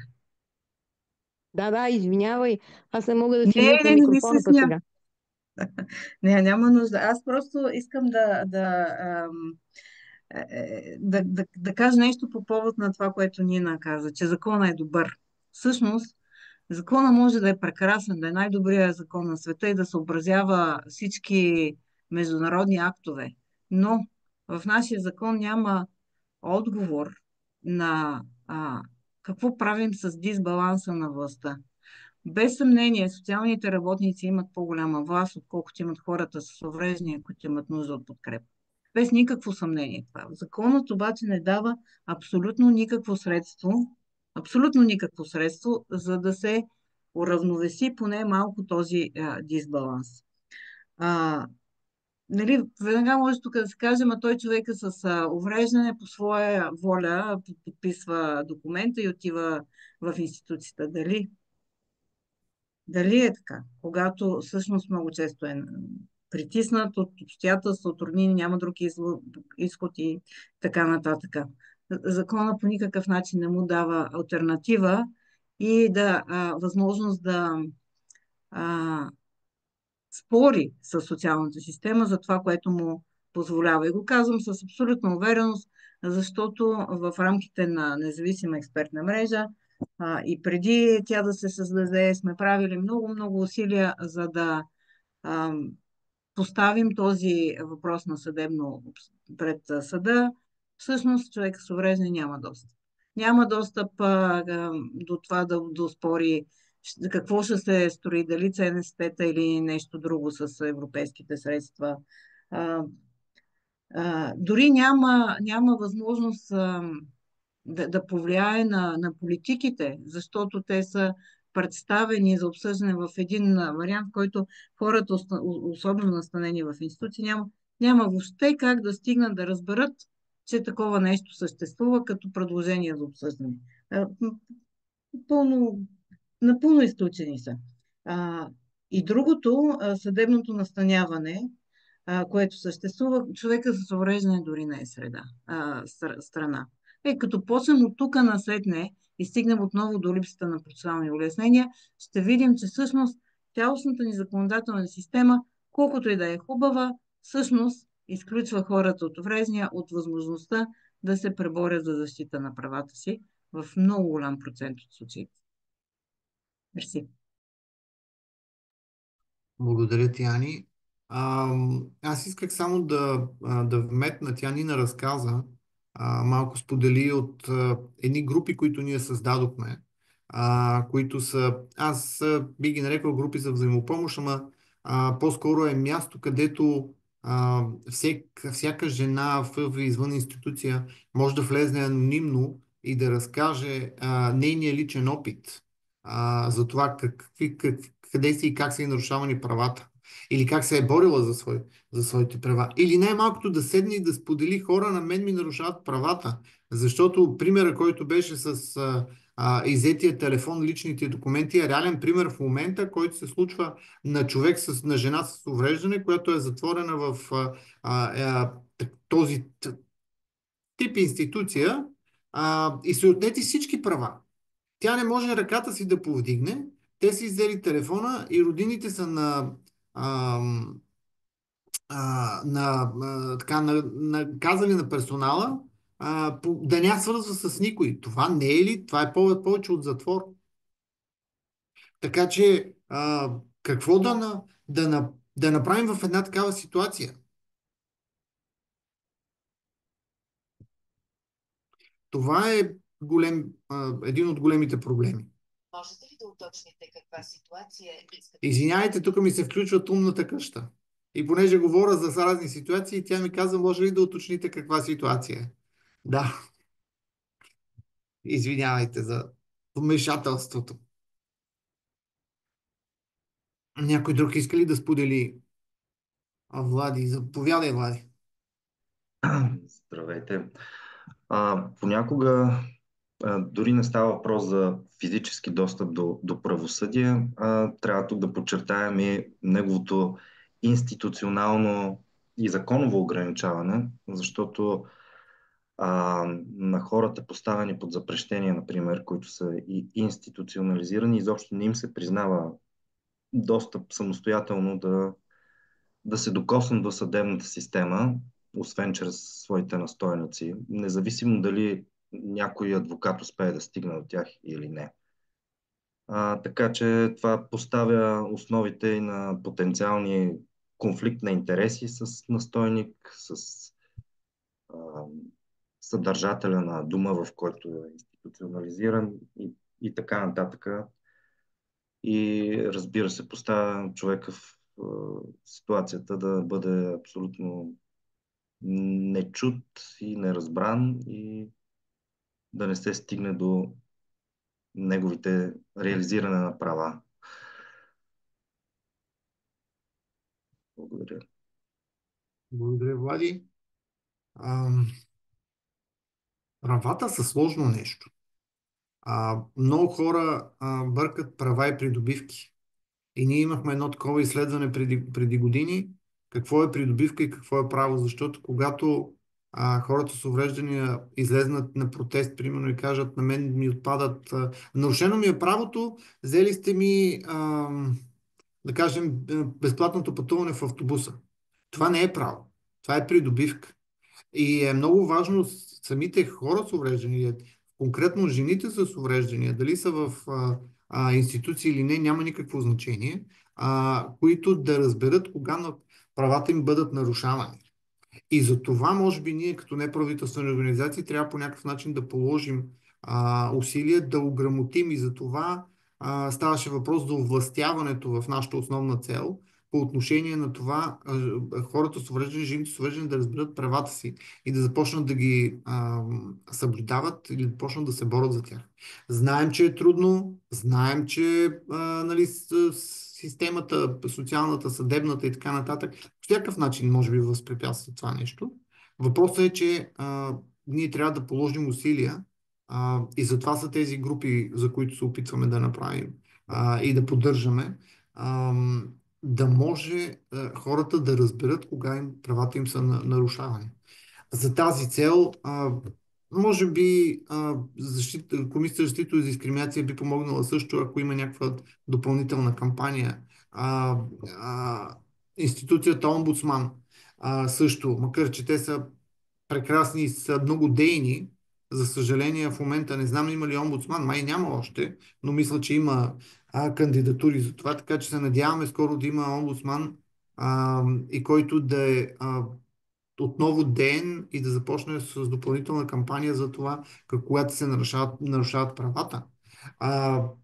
Така че може би да се ориентираме към някакви... Да, Вени, виждам те.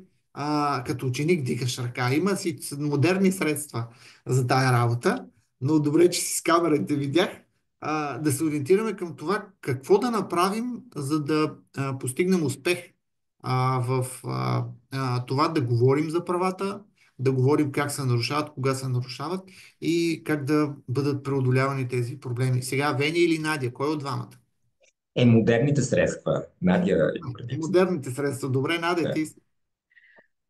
Мите, аз само нещо, за което се замислих, като те слушах. Може би и поради факта, че виждам хора от МТСП, моля да ме извини госпожа Зафирова, ама едно време колегите викаха, ти като видиш някой от нас и почваш да казваш какви са проблемите. Има, според мен, достатъчно средства в системата. Средства обаче, и това имаше отношение към това, което ми ти каза за правата и привилегиите и изследването, което имаше преди време. Имаше и още едно свързано с финансирането. Митко беше изключително той работи по тая тема и този анализ е изключителен. Има достатъчно много средства, които тръгват от държавния бюджет обикновенно. И много малка част стигат наистина до нуждите на хората с увреждания. Голяма част от тях стигат до разни други хора по пътя. Дали ще бъдат доставчици на технически помощни средства, дали ще бъдат близки роднини, дали ще бъдат доставчици на социални услуги. Няма особено голямо значение. Важното е, че те, тръгвайки с доброто намерение да подобрят живота на хората с увреждания, всъщност не вършат това, няма този ефект. И тъй като засегнахме темата за институциите в стария или в новия вид, за съжаление, в много места хората с увреждания, жени и мъже в случая без значение, са... Аз на едно място в един анализ бях написала, че са съвременните роби. И там един външен консултант каза: Надя, това е твърде силно, дай да го смекчим, да го махнем. Не е точно така. Какво значи да си поробен? Това в голяма степен за мен означава да си физически ограничен, да стоиш там, пълнейки един капацитет.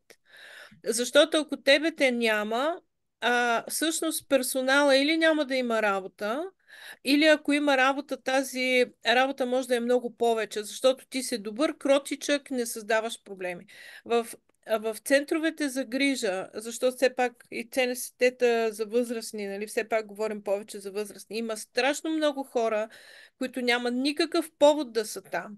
Тоест, те нямат нужда от 24/7 грижа, каквото е задължението на резидентната услуга да осигурява. Те са там, за да запълнят капацитета в много отношения, помагайки на персонала, без да им се плаща за работата, която вършат. Тоест, те са като... Едно време имаше едно постановление 66 извънщатни. Вършат работа, пари не получават за това, дали ще помагат на санитарите, дали ще помагат на социалните работници, няма никакво значение. В едно ЦНСТ има двама младежи, вече големи, които се обучават, надявам се да са завършили като социални работници, но на тях им е внушено, че не могат да живеят на друго място, освен в това ЦНСТ. И се шегувахме, че биха могли да работят като социални работници, но никога няма да бъдат назначени за това. Тоест, от първоначалното средства има за мен достатъчно много в системата, не говорим изобщо за допълнително финансиране, а по-скоро за анализ на това колко от тези средства и къде отиват и защо отиват. Другото нещо, което за мен е изключително важно, категорично да се оцени нуждата от 24/7 грижа, защото тя е гарантирана с финансирането в ЦНСТ-тата, а хората на 90% вътре в тях нямат нужда от такава. В същото време тези, от които имат нужда от 24/7 грижа, например настанените в хосписи, там няма една стотинка държавно финансиране. Тоест, това са политически решения, които трябва да бъдат взети така, че да не се стигне до ситуацията, в която тези социални услуги са част от икономиката в една община или малко населено място. Те са понякога единствените работни места, които осигуряват на 2-3 села в околността. Дружево, например, веднага се сещам за Дружево. Това е едно селце, около него още има две. И хората, които работят в ЦНСЦ-то в Дружево, са единствените трудоспособни между тия три села. А цялата тази тема, свързана с финансирането на социални услуги от нов тип, в кавички нов, на места, които са с затихващи функции, просто е все едно да си седнал на една огромна каца с барут, защото трудоспособните след много скоро време вече няма да са трудоспособни и там не е ясно какво ще се случи с тия хора, които стоят на това място. И това е функция, работа, задължителен анализ на хората, които... Госпожо Зафирова, не ви познавам, много сте ми симпатична. Извинявайте, ако виждайки вас, отправям това към Министерството. Благодаря.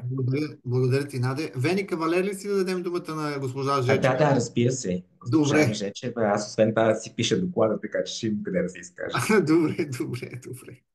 Заповядайте, госпожо Жечева. Не чуваме микрофона.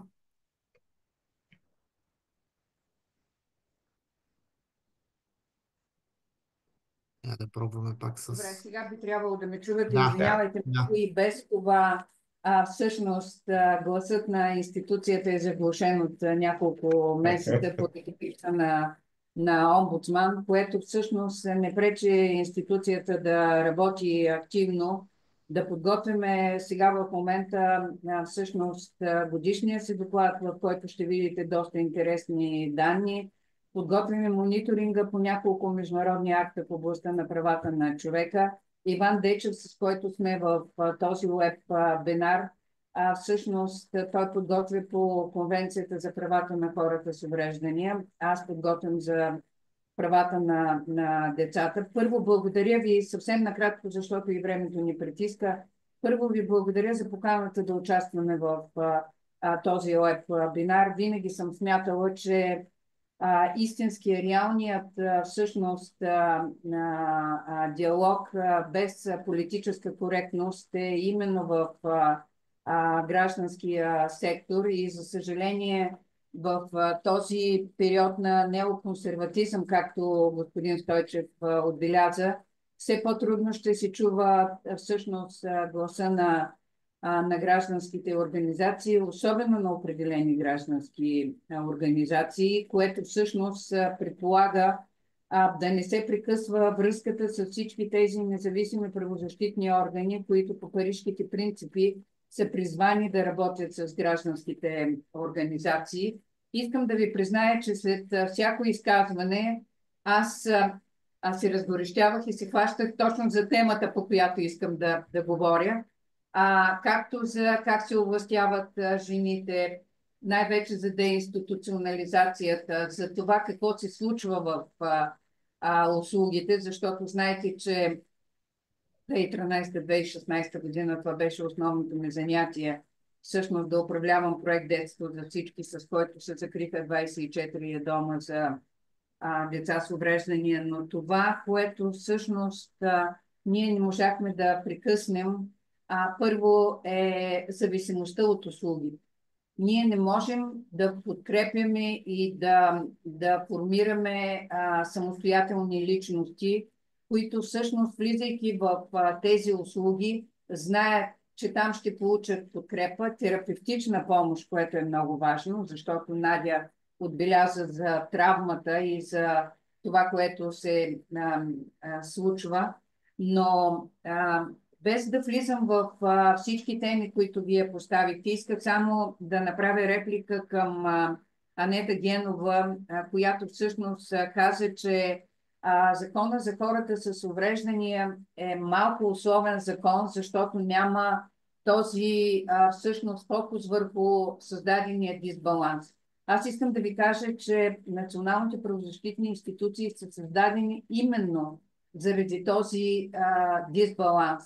Те застават винаги на страната на по-слабия, за да могат всъщност със своето застъпничество да укрепят неговата позиция и неговите нарушени права и те всъщност да имат едно малко по-равнопоставено положение спрямо по-силния, както са институциите, икономическите субекти. Затова всъщност аз мисля, че инструмента омбудсман и инструмента Комисия за защита от дискриминация не се използват пълноценно от гражданските организации. Разбира се, изключвам тук присъстващите с КЕРА, работим изключително добре, с Центъра, с Венелин Стойчев. Така че много са въпросите, които можем да обсъдим на една специална среща, всъщност за тези инструменти, които са създадени в България. Аз, например, през последните няколко дни търсих решение на практиката на Комисията за защита от дискриминация, но нейната практика, не съдебната практика. И съжалявам много, че няма нищо, което е качено в регистъра на... Има само влезли в сила съдебни решения и те са от преди няколко години. За това, което исках всъщност да предложа като възможности, първо, омбудсмана и Комисията за защита от дискриминация да се използват пълноценно, които всъщност инструменти ние да обсъдим помежду си и да видим кои са така важните приоритети, които можем да изведем. Второ, вие знаете, че омбудсмана, тук особено активен е Иван Дечев, всъщност председателства съвета по наблюдение. Тази тема не е вдигана в съвета по наблюдение. Това е много важен мониторингов орган по закона за хората с увреждания, който всъщност на последното си заседание разгледа приобщаващото образование на деца с специални образователни потребности и излезе с редица препоръки, които, между другото, сме горди, че една от препоръките на съвета по наблюдение беше изпълнена от Министерството на образованието, е именно националните програми. Всъщност вече има отделни части от програмата, които са специално за деца с специални образователни потребности.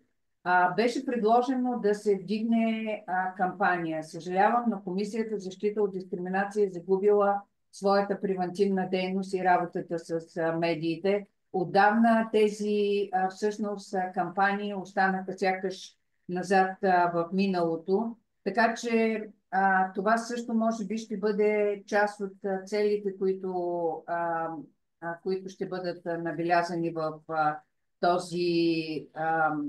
този разговор. Ние можем да изискаме от Министерството на труда и социалната политика всъщност финансовите средства по пера, въпреки че ние искаме конкретно за деца и не ги получаваме, защото там политиките са всъщност доста общи политики за деца и семействата. Тук всъщност се видя, че подкрепата на семействата е изключително слабо звено в България. Ние нямаме ресурсите, не сме ги извели като приоритети, с които да подкрепяме всъщност детето в семейството. Ето, например, как подкрепяме жените с увреждания в грижата за детето. Няма да се спирам на жалбите, които омбудсмана получава. За съжаление, те са свързани най-вече с асистентската помощ, с финансова подкрепа, свързани с липса на достъпност. Ние може би ще направим един мониторинг специално на жалбите на жени с увреждания и проблемите, които поставят, който ще бъде изнесен съвсем накратко на вашето внимание, ако приемете всъщност предложението за среща. И искам да се върна към темата, която ме вълнува вече толкова много години. Това е деинституционализацията на грижите за деца, които след това стават възрастни. Част от децата отиват в институции за възрастни. Как да прекъснем този порочен всъщност кръг, цялостния цикъл на жизнения цикъл на човека, който преминава в институциите. Няма да засягам темата за запрещението, която беше поставена от омбудсмана. Но, например, както Надя сподели опита в Англия, искам само да ви кажа, че в Италия центровете, които са за деца в конфликт с закона, всички те работят в центрове за деца с увреждания. Така всъщност има двойна полза както за едните деца, така и за другите деца, които се учат на различност, които се учат на толерантност, а другите деца получават помощ от връстник, което е много ценно за самия него. Да, с още много ресурси, с още много инструменти, всъщност ние наистина можем да прекъснем този цикъл. По време на деинституционализацията, един от опитите на Ирландия, с това свършвам, не беше представено всъщност, че се прави план за дългосрочна грижа. План за всеки, за всяко дете, за всеки човек.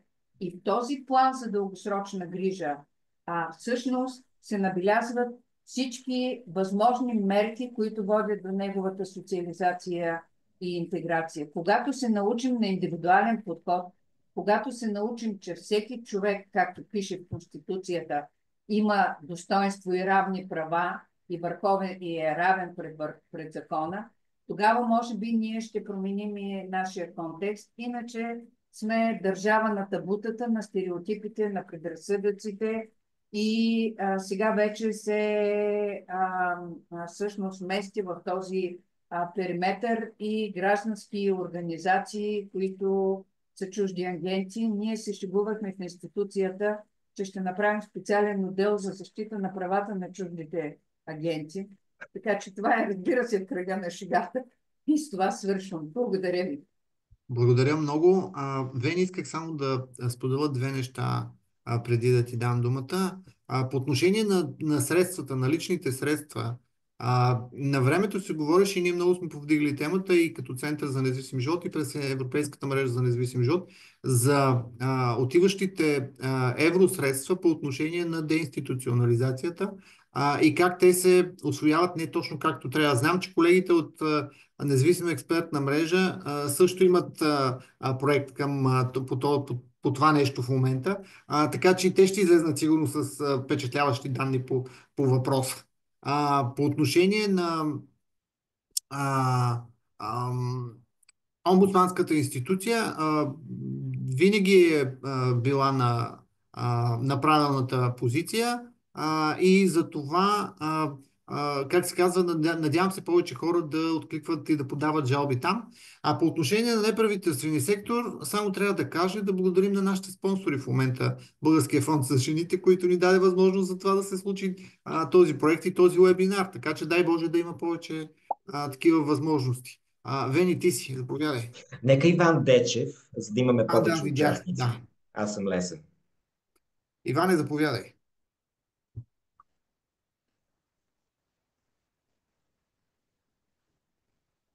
Да, здравейте от мен. Чувате ли ме? Чуваме те. Да. Първо, благодаря за поканата. Изключително важна е темата, която се обсъжда. Жените с увреждания. Безспорно, не само жените с увреждания, въобще хората с увреждания са изключително уязвима група, която трябва да бъде на дневен ред на гражданското общество, на институциите. Следва да подчертая, че от страна на институцията на омбудсмана имате пълен партньор за защита правата на хората с увреждания, на жените с увреждания. Както Митко Николов каза, наистина работим страхотно с организациите, които са активни по отношение на правата на хората с увреждания и съм сигурен, че тази дейност ще продължи. Понеже госпожа Жечева спомена за съвет за наблюдение, да, наистина институцията на омбудсмана, заедно с Комисията за защита от дискриминация и още няколко организации, които са избрани, техни представители, сме част от съвет за наблюдение. Съвет за наблюдение е създаден по закон за хората с увреждания и на практика изпълнява функциите на член 33.2 и 3 от Конвенцията за правата на хората с увреждания, именно наблюдение, защита и насърчаване на правата на хората с увреждания в България. Съветът работи по програма, която ежегодно приема, но е изключително гъвкав. Сега в момента все още е под председателството на институцията на омбудсмана до септември месец тази година, като след това ротационният партньор ще бъде Комисията за защита от дискриминация. Но това, което от институцията много настояваме, е да се прокарват и да се вкарват в дневния ред теми, които са актуални за гражданското общество, проблеми, които касаят хората с увреждания, независимо, че не са включени в годишната програма. Ние в момента сме на етап създаване на годишна програма, но това не пречи в едно отделно заседание, предстоящо, да се включи в дневния ред тема във връзка с правата на жените с увреждания. В тази тема, разбира се, могат да се включат представители на гражданския сектор, хора, които са с увреждания, които могат да споделят техните гледни точки, да се видят къде са предизвикателствата и разбира се, вече с инструментите, които Съвет за наблюдение разполага, да се обърнем към отговорните институции. Разбира се, Съвет за наблюдение е активен инструмент и трябва да бъде използван, за да може хората с увреждания да могат да ползват и да упражняват правата си равноправно във всяка една сфера. Така че отворени сме, ако прецените, може и писмено да го изпратите като предложение. Разбира се, може и устно, може да го включим в дневния ред още на следващото заседание. И съм сигурен, че като дойде новия омбудсман, това са теми, които би следвало да припознаем. Така че благодаря още веднъж. Благодаря ти много. Как се казва, вие се самосезирахте, ама ние ще изпратим едно писмо допълнително за всеки случай. Така че Таня искаше да каже нещо, после се отказа. Така че, Танче, ако искаш, кажи нещо. А ако не, Вени има думата. Но като гледам отмютна се, така че заповядай. Отмютнах се, да, извинявайте, Вени. Сега ще ти дам думата. Да, съвсем за кратко, наистина да благодаря, много ми е приятно, че става дискусия и ние сме на среща, да, много бихме се радвали да имаме така по-тясно сътрудничество. Както каза Яни и Митко, ти също. Ние работим от независимата експертна мрежа. Работим в всички тези основни точки, за които говорим, за хората с увреждания и по-специално жените с увреждания. И така да не връщам нещата назад-обратно към конкретиката, но да, имаме много истории свързани и с мониторингите, които правим, опитите за независим мониторинг, които правим по проекти, но и в всички други интеракции, които имаме с жените с увреждания, които ние много често наричаме експерти от опит, защото те много често ни дават много сериозна обратна връзка, която много ни помага да видим нещата от друг ъгъл и да можем да извадим едни заключения, които иначе биха били безплътни. И да, отворени сме и да, ще се радваме на сътрудничество. Благодаря ти много. Вени, дойде и твоя ред, заповядай.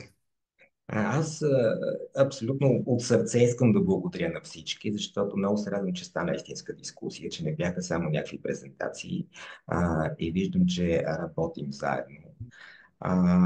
Надявам се да го продължим, защото имаме дан за работа. Иска да кажа, че трябва да продължаваме да говорим. Ние си живеем в балона, помежду си казваме някакви неща и смятаме, че не трябва да ги обясняваме. Но според мен трябва да ги обясняваме и трябва да продължаваме да ги обясняваме. Нина беше много песимистична и аз разбирам основанията за нейния песимизъм. Но не е вярно, че няма изход и няма излизане. И аз искам и с това изследване да се фокусираме точно върху такива казуси, когато сме показали, че можеш да излезеш от системата успешно и такива, които показват, че хора са се опитали, но не са успели. И да видим кое е това, което е обърнало нещата, обърнало посоката. Всички си говорим за начинът за мислене. Това мисля, че също трябва да бъде акцент в този проект. Как се променят тези нагласи? Защото ние си говорим за лелките, всички казваме, тия лелки в институциите, те са добронамерени лелки, но просто начинът и светогледа им е различен. И затова е въпрос, кое прави промяна. И аз се радвам, че тръгнахме в тази посока, защото действително, когато видиш, че може да стане и по друг начин, тогава вярваш, че може да постигнеш резултат. И ние трябва да даваме тези добри примери. Имаше въпрос какви хора са се включили. Много хора се включиха в изследването, но много отказаха да говорят. И аз си мисля, че това е голям симптом за това как още смятаме, че темата е табу или трябва да говорим за нея. И ние някакси се лутаме между едно горкосване на дечицата, хората с увреждане, въобще хората, които по някакъв начин са уязвими и едно героизиране.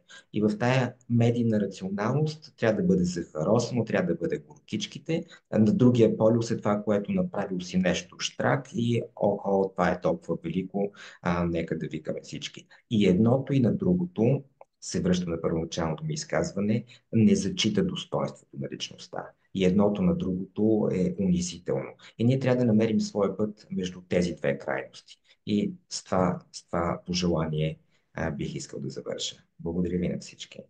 Благодаря ти, Вени. Тъй като времето наистина така ни притиска вече, аз исках само накрая да кажа две неща. Едното е наистина благодаря за това, че всички се включихте и казахте, всеки, който се изказа, да допринесе за дискусията. Надявам се в следващите месеци, когато направим тематичните вебинари, да може да се доразвие разговора по различните теми. Надявам се, след като си изговорихме всичките тези неща, групите, които ни наводи, да може да стигне до повече хора, да бъде разпознато като място, където всеки може да отиде и да сподели своята болка, както се казва. И накрая, ако можем да направим, както сме си го планували, да направим едни такива кратки видеа, една кампания за ограмотяване и овластяване на жените с увреждания, ще бъде прекрасно. Заложили сме си го като цел и, как се казва, ще си я гоним до край. Това е от мен. Благодаря ви за участието. Благодаря на всеки, който се включи.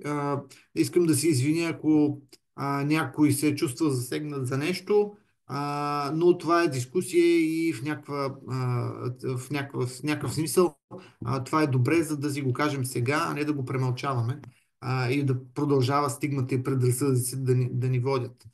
Благодаря на Ани, че се включи така от днес за вчера и надявам се на следващите вебинари да продължим да се виждаме отново и да говорим по тези теми.